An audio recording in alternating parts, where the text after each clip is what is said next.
Hello and welcome to Grace Unscripted, where we share stories of the people in and around Grace Church without any script, just real, raw conversations about life change through Jesus. I'm your host, Audrey Wallace, and today our guest is Holly McLaughlin.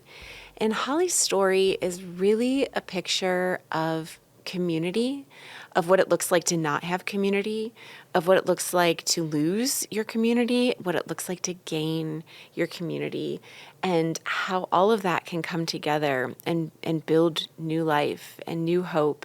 And I'm gonna steal a line she says later, but I want you to listen to this, maybe rewind it and listen to it a few times because it's so worth saying.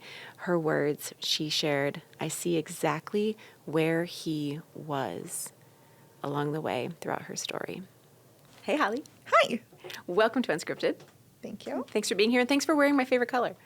You're welcome. She has on this beautiful green dress with a matching green bag, which I'm delighted by. It's like when your favorite color, for me, when my favorite color is around me, my eyes like bring happiness into my brain. Does that make sense? I wanted to bring you joy today. You did. I just felt it. You're off to a great start. Like it just literally, like I don't know, there's probably some kind of chemical in my brain that's being filled by seeing my favorite color in front of me because it's the right shade of green too. So thanks for that.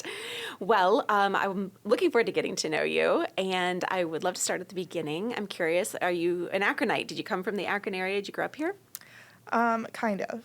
So I was born in Akron. Uh-huh. And then when I was 3, so before I knew anything in Akron, we moved a couple hours south of here to a tiny little rural one-stoplight town named Bloomingdale. Okay, I've never heard of that, but it sounds fancy.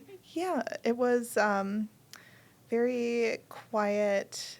We lived in a little subdivision, trusted and knew all of our neighbors. Mm-hmm. We were 3 doors up from the volunteer fire department. Mm-hmm. Rode our bikes around the subdivision and like just, it was a very safe, joyful time. And my parents, they took my brother and I to church. We had a church that we went to on Sunday, and I don't know how small it was, but I want to say like 40 people is pushing it that went there, but adults? It was like, yeah. Or like total kids and adults, you think? I would say 40 on Christmas. What? With like adults, but then like kids were a little more. That's a bit fascinating, even on the like, I'm impressed standpoint that there are probably some very faithful people then in that small community that stuck together and kept that going. Yes. And like was the pastor, priest, which denomination was it? It was Presbyterian. Okay. Which I think they called it a minister when I was a kid. Right, okay. I'm like, what's so weird here? Was the minister even full-time, or was this like, they also had a side job, secretary named Mary, like, organist? I remember, like, first hearing and understanding the term of having a manse, or like the little house off to the side on property. Okay. So, I mean, he lived there. Wow. And yeah. would come over and... Okay. So was that part of your upbringing? Like, was that a big part of your life, going to that church and being involved in it? Or was it just like a Sunday morning thing? It was mostly Sunday mornings and then just any, like, community activities, which I don't remember being often. But my mom would do the church bulletin on a typewriter and, like, make copies on their copy machine. Oh, my goodness. I love that. So... yeah, we had little Christmas plays. And so. I can, like, smell it. I can smell a church like that. Like, it just smells like the church I grew up in. You know, there's a little bit of must, a little bit of, but a lot of love and, you know, people connected in unique ways. Those metal folding chairs in the fellowship hall. In the fellowship hall with the fish fry dinners and the spaghetti. Oh, wow, what fun. Did you have, like, a youth group or, like, any kind of a children's ministry, the little felt boards, Noah in the Ark?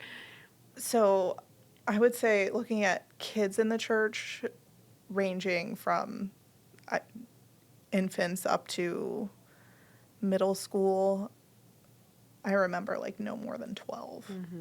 I maybe, like, total. All in the same program. Yeah, all in the same room. Yeah, kids were just... You just try and teach each kid on the level that you're on. Yeah. But it was all right. Like, it was a safe place. We could run around. We knew every nook and cranny of that church. Yeah. And Yeah. So that's in Bloomingdale. Yes. Did you go to the public school there? What did you get into? Yes, we went to public school, and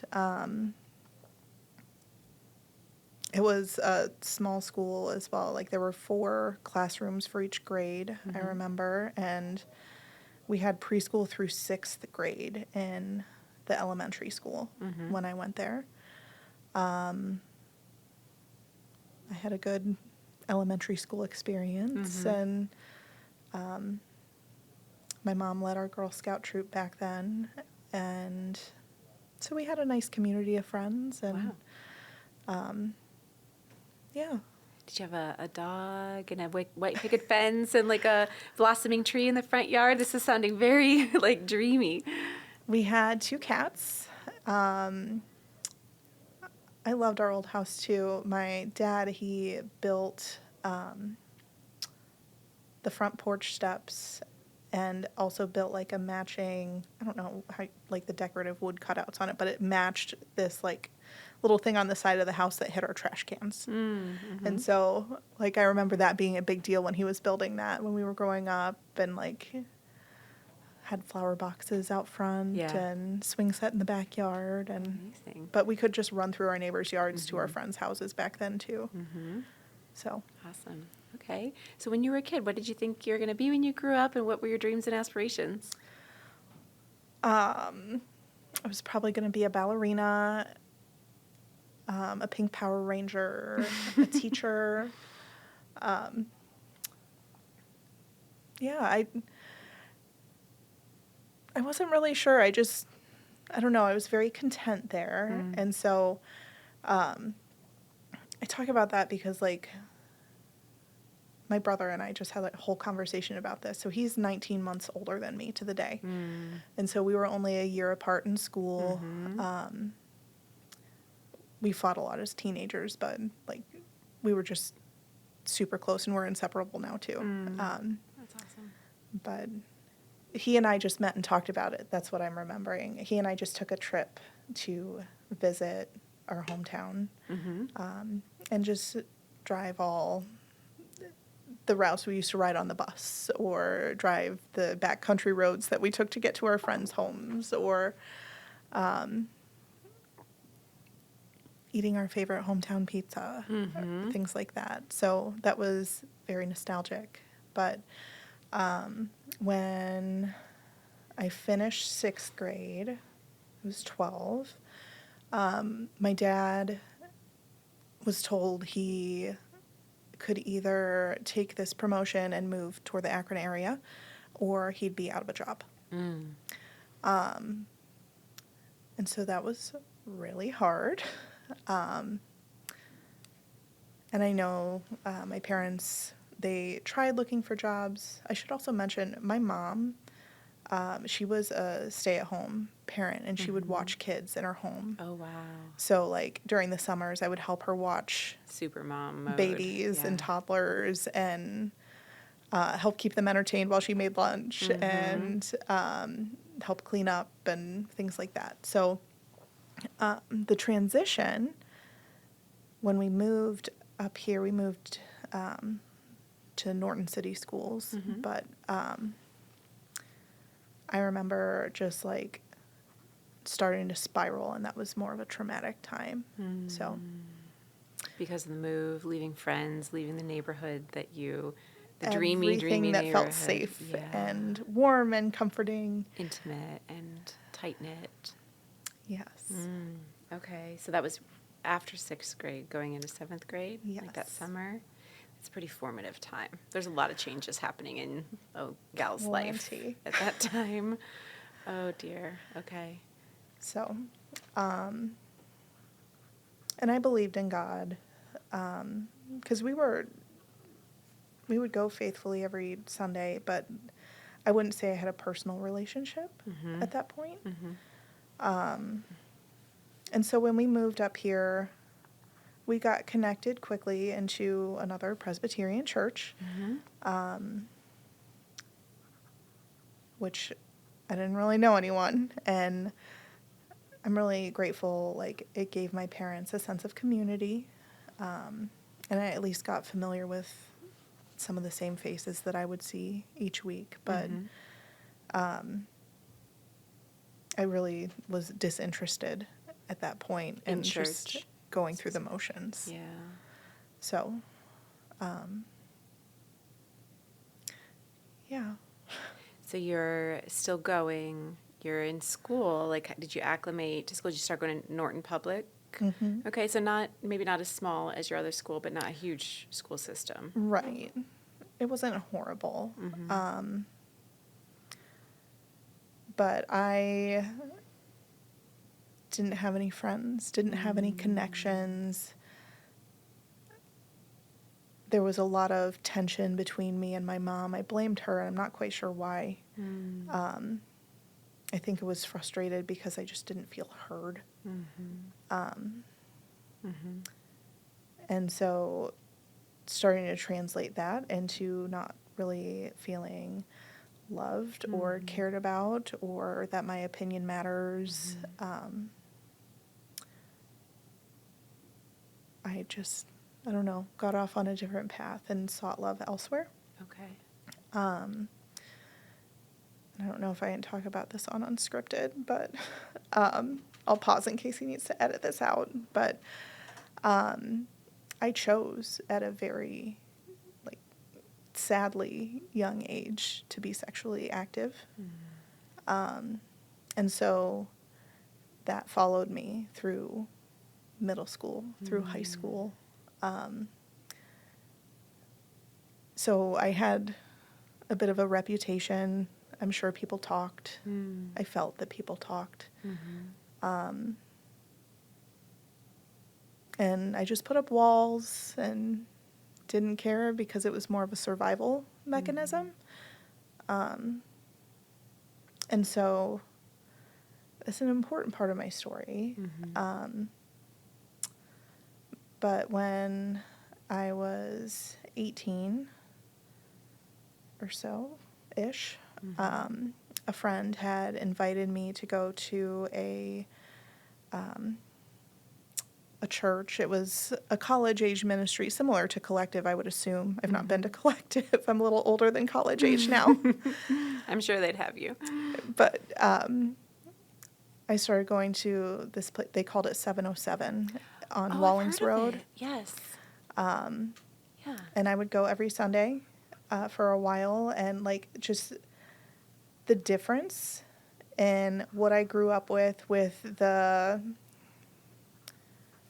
was very generationally appropriate for my parents' age, with the hymnals and the choir Organs. and the organ, Metal and chairs and the fellowship the pews, and that's wonderful for them. I didn't connect to that. So walking into that full-on lights low, loud music, heavy worship, hands flying in the air, it was the best shock. Yeah, almost like a culture shock. Like you go to a different country, but it's your own country, but it's a different way to worship. But it was a good shock for you? It was wonderful. Okay, what'd that feel like? Try to go back there. And yeah.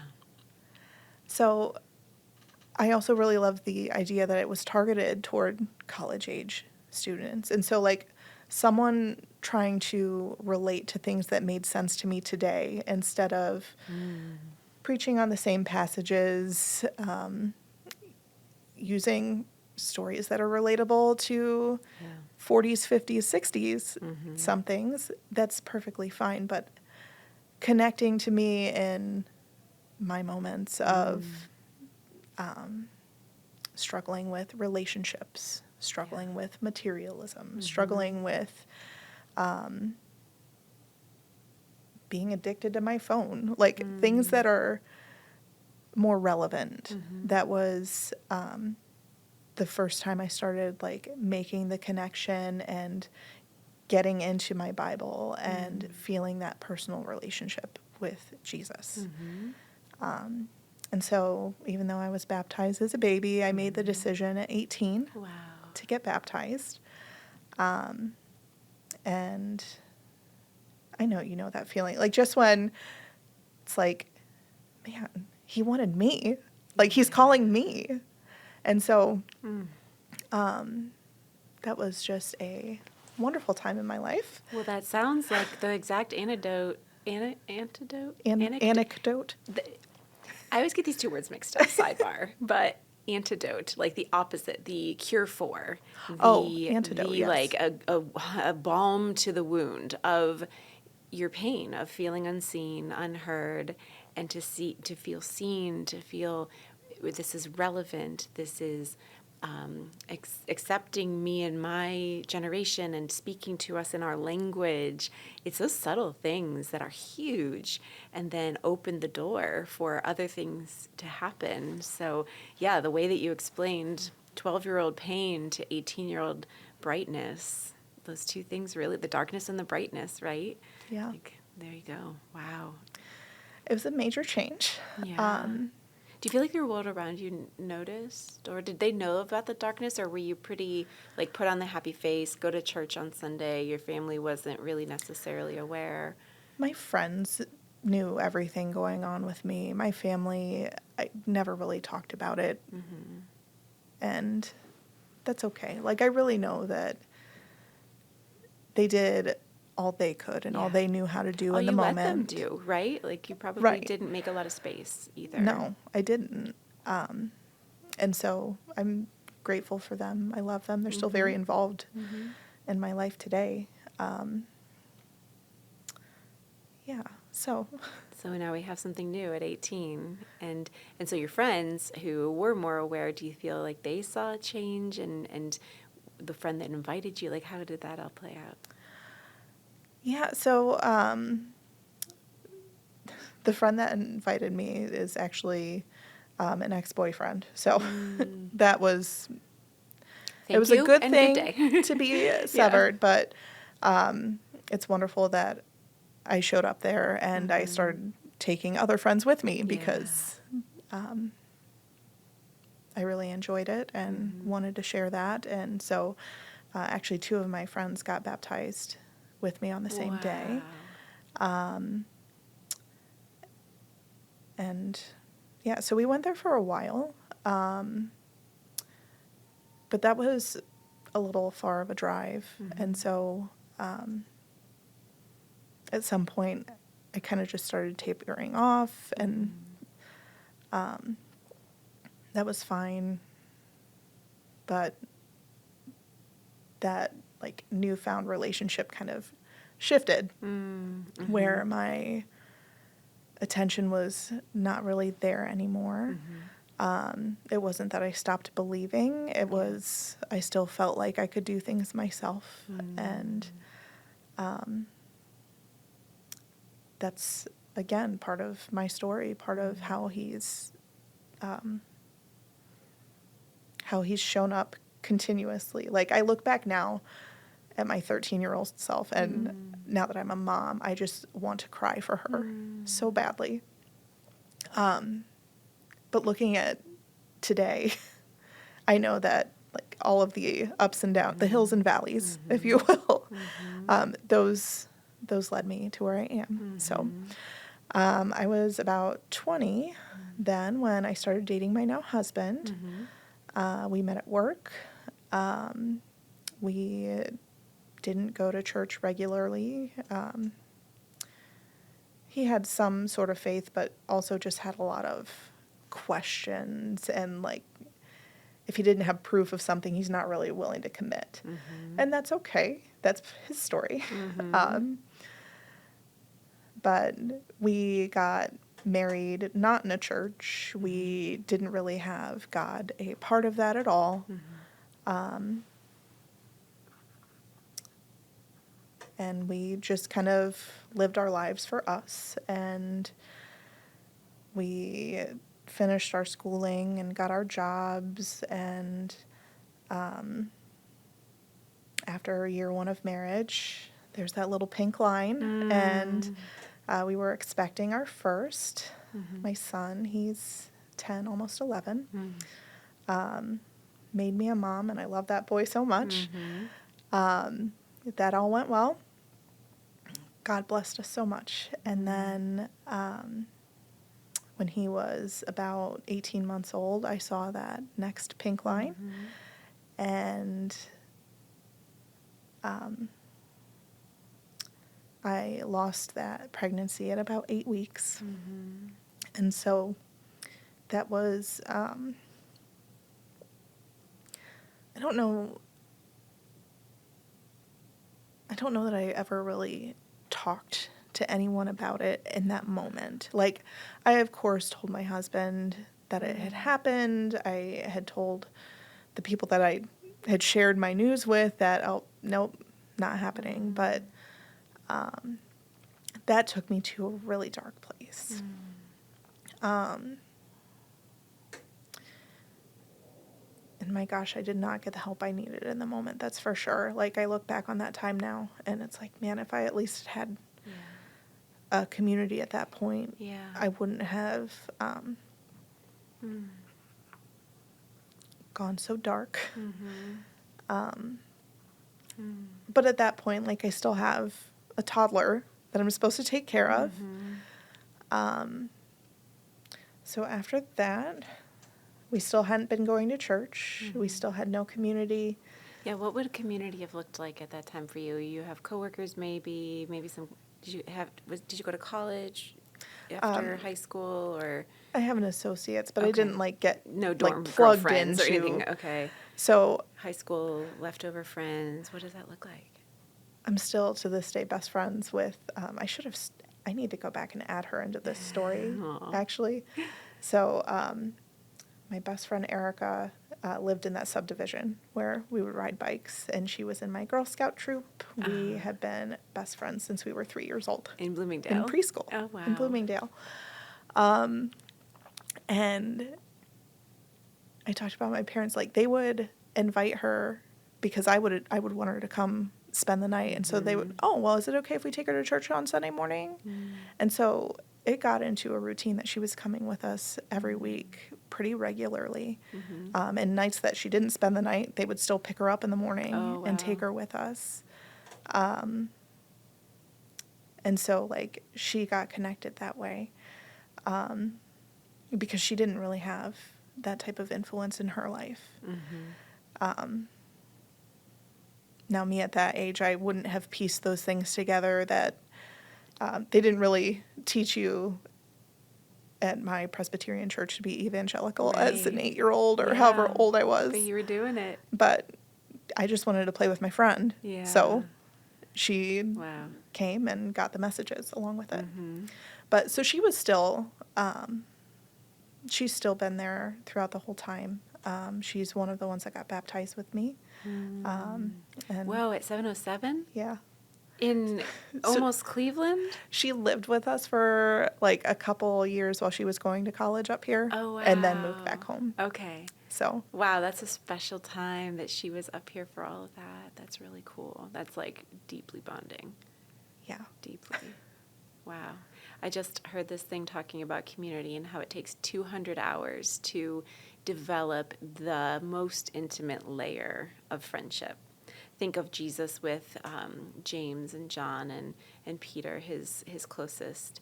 He intentionally poured into those 3 as compared to even his 12. And for us, it would be like 200 hours, which is, especially nowadays, you're riding bikes, you got a lot of 200 hours, but now our lives, we don't got 200 hours to spare to build that. They called it I want to say it was an anam cara, a soul friend, that deep soul friend that you've gone through stuff with. You've hit the peaks and the valleys alongside and talked through and walked through that together. So Erica is your anam cara. I'm going to need that written down to look up later. I can but that share sounds it with fascinating. you for sure. Absolutely. Yeah, so she's a big part of the story too. So she knew everything that was going on. She was helping all she could from afar. And I had another friend, Brittany, that she and I became friends in middle school, high school. So she knew me through some pretty dark times. And I still remember she sent me a bouquet of flowers on what would have been my due date. No, that is thoughtful. That is deeply thoughtful. Yeah. Wow. So you have this darkness again. what does recovery from that look like? What does even identifying it, speaking it, anybody reaching you?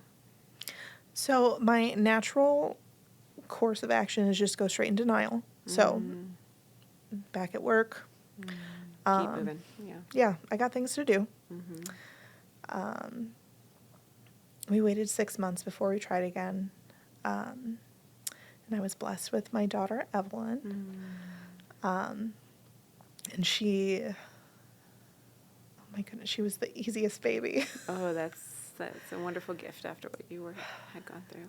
She was just such an answered prayer in a time where I was angry with God.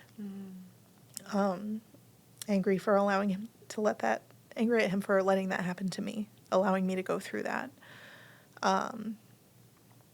Not for once thinking about why that was his plan, why he needed that child more, why he needed my attention, that I wasn't walking with him. So we are now getting on as a family of 4, and life is wonderful. And we talked about it and talked about it and talked about it and agreed, okay, three's a good number. Another one.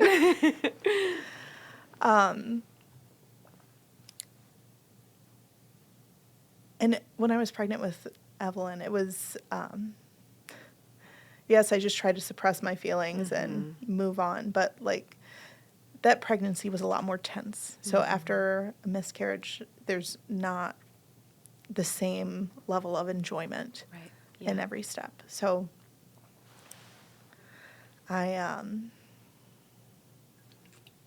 made it through that pregnancy fine. I got pregnant after Evelyn, when she was probably about 18 months old, and I lost that one at about 7 weeks along. And so I just like crawled back in my hole. And so it's still hard to talk about now, but I'm a lot better than I was for sure. But it's like I've got a family to raise. I have a full-time job. I don't have time to slow down. So cry in the shower, let it out there, and go back to it. Sounds like practical multitasking. Right, you just compartmentalize it. Keep it in the shower, close the door. And so...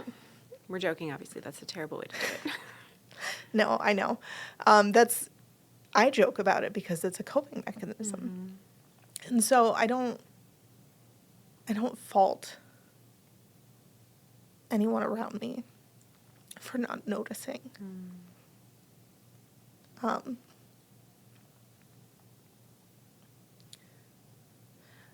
But it was just a hard time.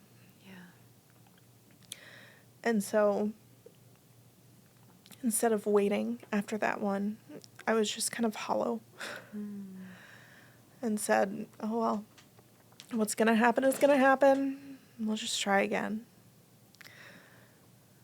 I got pregnant again, like the next month. And some of those, like, just horrible thoughts crept in.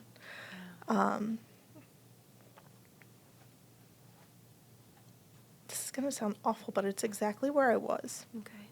There's space here for that. I convinced myself that the child was already gone. I convinced myself I'm carrying something that is just going to pass. I didn't even tell my husband I was pregnant. Wow. I used to dehydrate myself. I just wouldn't drink water because I was so afraid to have to go to the restroom and afraid to see warning signs.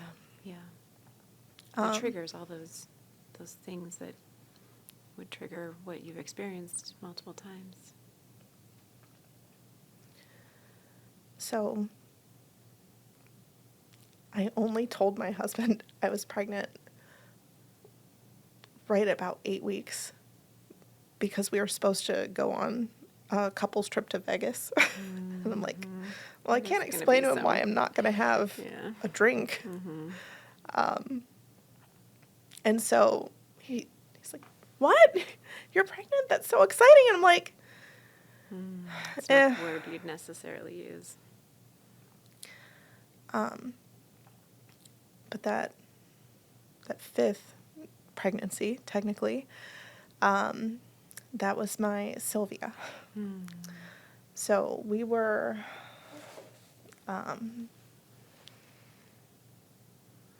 just kind of taking it day by day with that one.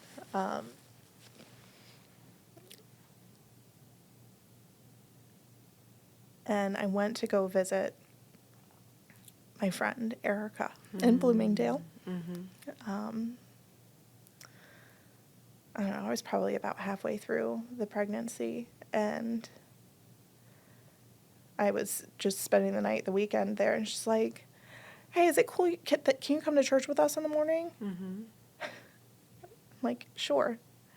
And I should mention, too, like, any time I had stepped foot in a church since I had kind of stopped going, I would just cry. Like, I would start to tear up. Like, I felt something was missing. Like, the one time that I had asked my husband to go to church with me, in that window, our house had gotten broken into. And everyone was fine. So, stuff is just stuff. But I'm like, it was in December. I'm like, I need to go to church. Please come with me. And I went there and just, like, I couldn't keep it together. There was just something there. There was something pulling, tugging right on that tear duct valve. And I remember going to, like, my son's preschool performance where they were, like, singing a song about snowflakes falling down. But it was at a church preschool, and so we were in the sanctuary. And I'm like, why am I tearing up? He's singing about snowflakes. But I think it was just, like, The Spirit moving. Constantly pursuing and trying to draw you close. So when Erica took me to her church, while I didn't connect really at her church, and it's far away, I couldn't go to that one anyways, bless her for just, like, calling me out of, I know you're mad. God's not the one to be mad at. Like, he's waiting for you to come back. Something like that to you. Yes. Wow. She's like, you need to go to church. You need to find a church. Wow. So the next week was Easter Sunday, and I showed up here with Calvin. I took just my son. My husband was not interested in going, and that's okay. And I didn't really know what to expect, and I mean, thankfully, we got in here in enough time. This is 2019, so before the build-out and everything. Before the gym, before the COVID, before... Yes. Okay.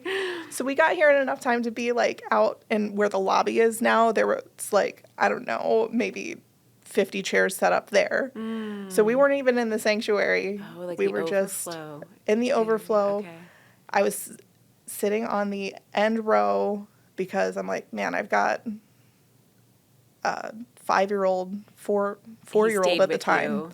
He didn't go into the class. I had a 4-year-old and I was pregnant here at church, just the two of us, 3 of us really with the one on the way. And we stayed for service, but it was overwhelming with how many people were around. It wasn't really the week to get connected. So I came back the next week with Calvin. I took him down to Power Kids and came back up to the sanctuary and listened to the message in peace. And I was like probably the prime churchgoer that they're looking for. Of you show up and it's like, okay, so what's next? Okay, I fill out a connection card. Okay, what's next? Okay, I do a discovery group. Great, that's done. What's next? Okay, just so you like can an plug HR in. person, you got your boxes and you're checking them and following the process and the rules.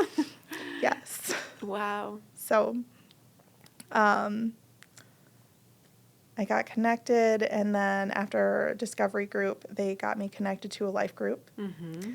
And this is really where all of the healing starts. Let's go. Like the week before I was supposed to go to this new life group, I was 7 months pregnant and had some sort of weird medical event that I still don't have great explanation on, but I was run through all of the tests. Thankfully, we were both fine. We had some follow-up appointments, but that was enough of a scare, like... Yeah, that sounds terrifying to someone like you. Yeah. At that point, yeah. So, the next week, I showed up on the Caruso's doorstep, and they weren't really accepting new people in their group at the time. Oh, theirs was a little full, I heard, back then, and, always. It was. And I got connected to them through the mailman at our office. Tell me everything. I gotta understand this.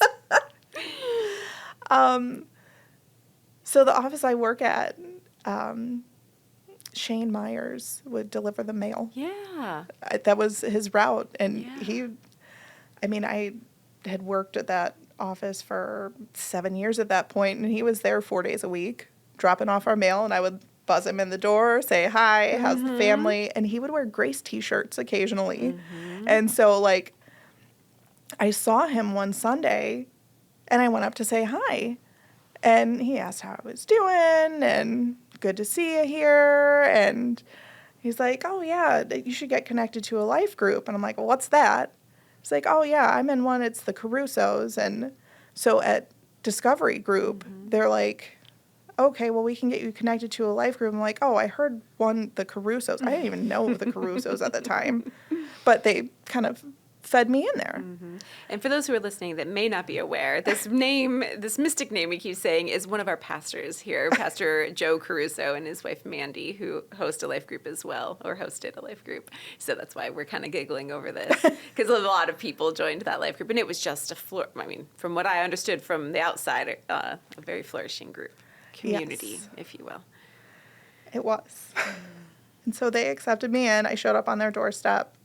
He emailed me, just, hey, yeah, this is the address. Show up at 6. We kind of hang out and eat, and then we talk, and then, yeah, you can check it out. If you don't want to come back, there's no hard feelings, but we'd love to meet you, and just very casual about it.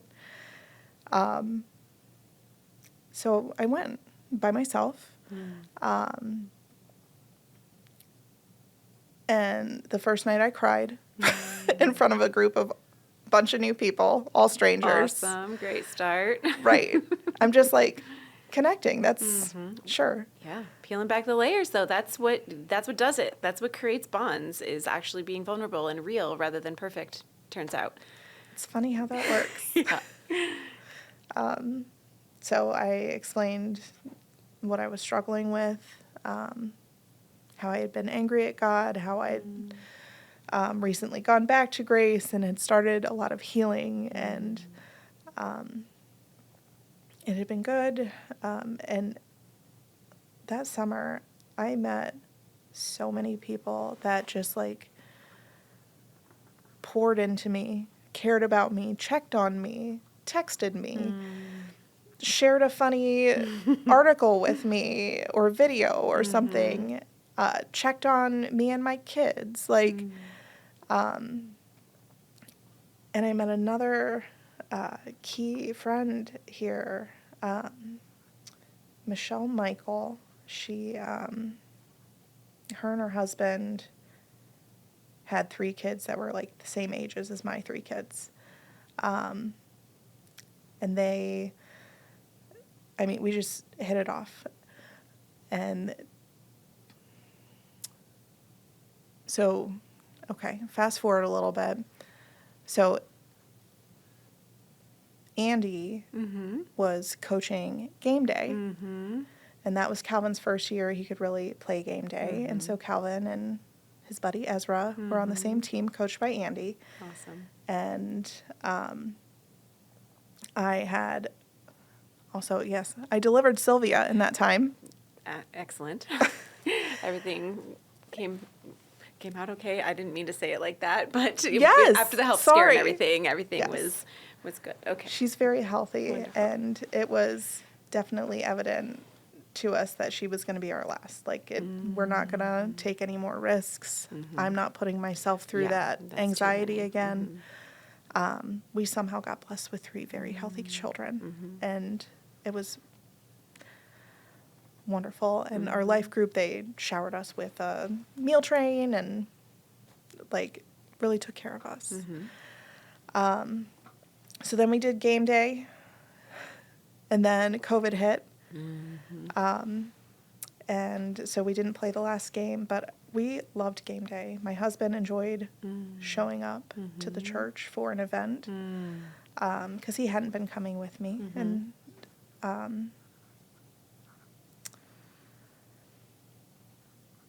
I just loved that program so much. And then COVID hit, and then we're 6 feet apart, and online services, online life group, but Just trying to and figure everything that you just had built, trying to pull that apart. Were you able to keep the pieces connected through these virtual options and different things?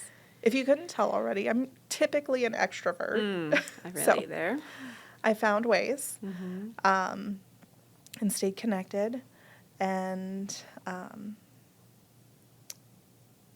the Michaels, that family moved. They were feeling called to serve in Philly. Yeah.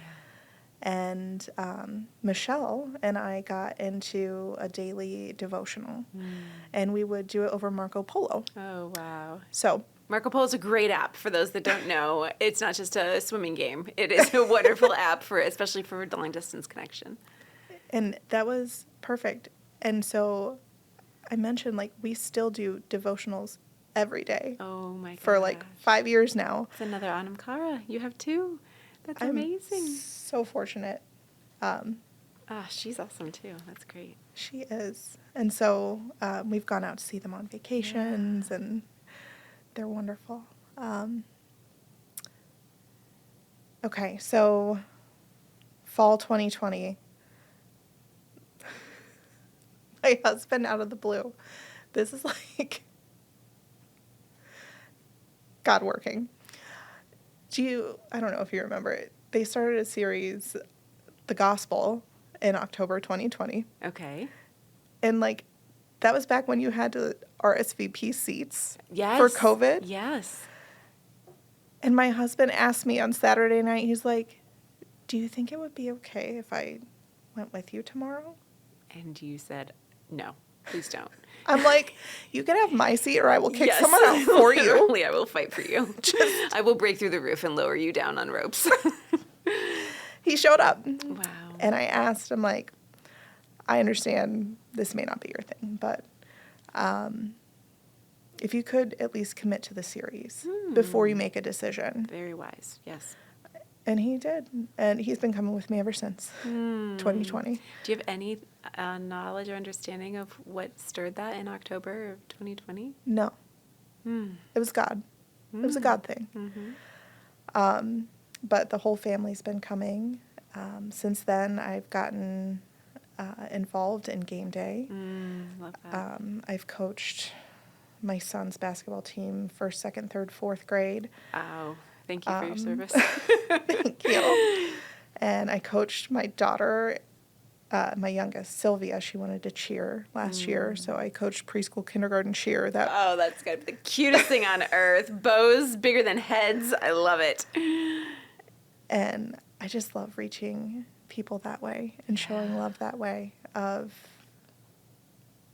you don't need to be perfect. You don't need to have things figured out. He's just going to meet you right where you are. He's going to use you. He's going to use your story. He's going to redeem any pain and let you help others. And teaching the boys that it doesn't matter if you win or lose. God's not going to love you any more or less. That's a great lesson. The girls spreading joy and just sharing their spirit with others. And I'm also a Girl Scout leader Just for like my daughter now, Mom. my middle Oh, child, yeah. just like my mom was. So we do a lot of fun things too. And so it is now, I'm 38, I work full time, and I coach and I lead, and I just get my hands in anywhere I can in that sense. And I've been trying to stay connected with my biblical community. I've made a lot of other great connections through that life group, which is since they're no longer meeting, but we're still trying to gather somewhat occasionally, some sort of schedule just to make room for each other and still walk alongside each other. Yeah. Yeah, the sticking together like that through the long haul is really where the depth, even if hardship comes up, even if something hard happens, like sticking together is really the depth. And when it gets really good, it feels bad, but it actually can be really good in the end too. Wow, that's incredible. And it sounds like you're making that space that you talked about when you arrived at 707 and you felt seen and you felt like I can walk in here even with my story, even All with that baggage, my life, all that even shame. yeah, versus what you felt when you walked into pews and organs and things like that. You walked into this new space you'd never experienced before. And that's what we hear time and time again with people walking into game day is like, I didn't know that a church could be like this, and it's just a community basketball program, but of course we're very intentional about it. And so you're creating that space that you needed when you were 20 and that you needed when you were 12, and you're giving that to others now too. That's beautiful. I so love it too, like serving in that way. I mean, so many parents are just grateful, and I'm like, why are you thanking me? This is like the best. This is the best thing I can imagine doing. I don't even know how to play basketball, by the way. I've asked each year now. I'm like, can you pair me with someone who knows what they're doing? Yeah, they do a great job of that. I'm great with they need parents. two people. I'm great with kids. Yeah, somebody but to coordinate and to wrangle. I don't know how to show them how to do a layup. Yeah. Oh my gosh. Well, and even being in HR, you're very attuned to people's talents and their skill set, their natural gifting, what you can teach versus what is natural. So I'm hearing this in you. This is like a natural thing for you. You're looking at this like, how could anybody not want to do this? Well, it's because you're functioning inside of all of your gifts that not everybody has. So when they come up to you and say, bless you and thank you, because I couldn't do this, they're going to be over there doing a different form of serving, right? That you're going to be like, how could you possibly do that form of serving? Thank you so much. And it's everybody fits into their, as we at Grace call it, shape, and do your thing. And that's how God designed you to fit into the body. And that's how we give those gifts back to him. That's so cool. I can see it like on your face. Yes. You're shining right now. You're glowing in your beautiful green dress. You're so sweet. Yes, I'm a peacemaker on the Enneagram, which also fits well in HR. And I very much am for encouraging and helping people find that joy when they can't find it on their own. Absolutely, because that's what you seek. That's what you desire, and what gives you energy to get out of any ruts or dark places. So why would you not give that to somebody else? It's like a life-saving gift that you were able to receive through all these different avenues between the church and the life group and the friendships. And Erica telling you, get to church, girl. Like, I'm like thinking about people in my life, like, oh, dang, do I need to say something like that? And there's always the what ifs. Well, what if I this? Or what if she that? Well, guess what? What if she soars like Holly did, in response to the challenge of a friend? Another thing I was studying recently was talking about like confession to friends. And if you're able to confess something out loud, one, it takes the power away from Satan, who wants to trap you and keep that locked inside of your shower stall and let it all go there and not come out. But when you expose that, and when the friend treats it with love and forgiveness and grace, that they so fully receive themselves, and this is the phrase I heard, that if someone has to confess a sin to you, you can say in response, I have never loved you more than I do in this very moment. Because you can see the inside. you're given the gift, and hold that with tender care. And these Anamkaras, these soul friends, your Michelles, your Ericas, anybody from your life group that can be trusted to hold these things with tender, loving, and forgiving hands, and they can just say, you're still beautiful and you're still loved by God. And that heals wounds, It's that antidote. Antidote. Yes. You got it right this time. The balm that heals the wounds. Yeah, it's so good. But it takes 200 hours. It takes 1 hour, and then 2, and then 3. Like, don't focus on the 200 and how could I ever get there. Focus on the 1. How could I show up on a weeknight that I don't feel like I've got the time? How can I show up to this life group? And how can I spill my guts and cry and then come back again next week? And then next week. And slowly over time, that's where that community is built, where all the healing happens. Yeah. God has blessed me so much. And like, now that I've had that relationship and I've been in his word and just in prayer and taking that time, I see exactly where he was every step of the way. And I can appreciate all of the people for what they tried to do when I wasn't willing to hear it. I can, that's helped heal. If you are a tattoo kind of gal, I think you should put that right there. I see exactly where he was. Or if there's like some cool Greek sentence or something like that that looks cool, but like that is a beautiful statement. I look back and I see exactly where he was. That's amazing. That's maturity. That's like getting into that depth of like David, right? Like I can sing out in my pain and then my depth of sorrow, but I also can see you and I can ask you to stay with me and to bring me back toward you. Wow. Well, any other thoughts or like things you want the world to know about your story or things to take away?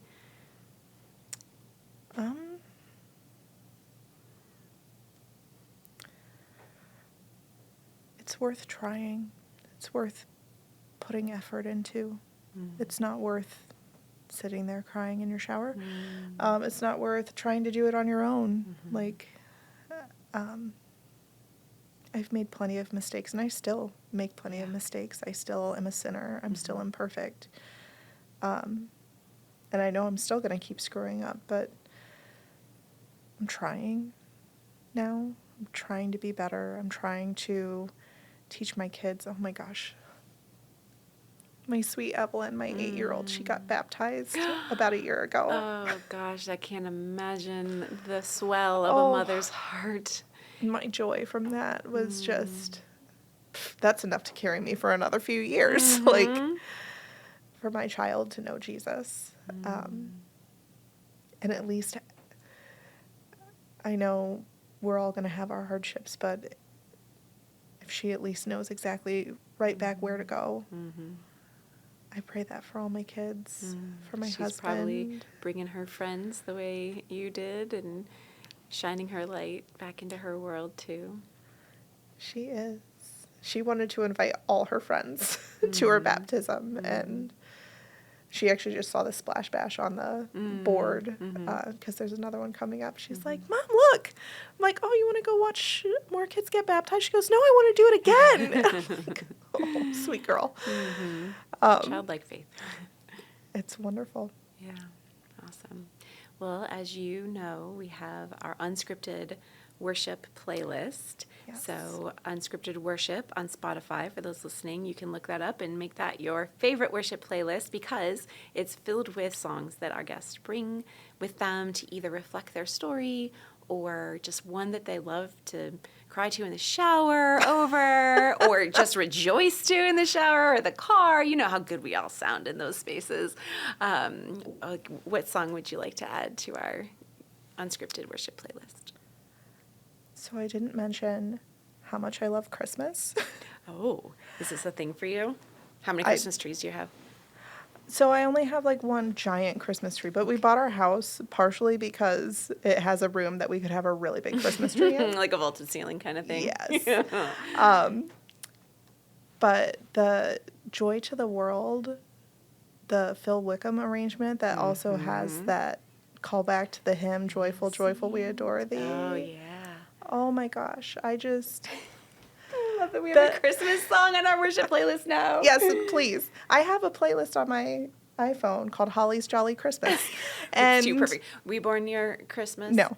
I just was talking to two Hollies together, and they were both talking about how they were due around Christmas, and that was why their mom picked Holly. I was born in late March, so that didn't click for me. Very unique. But just the hope of Christmas is just, like, I'm one of those, Christmas is like a 3-month season, like, even just... And all around the year in our hearts. Yes. And just that, let every heart prepare him room. Like, I had not prepared room for him for so long.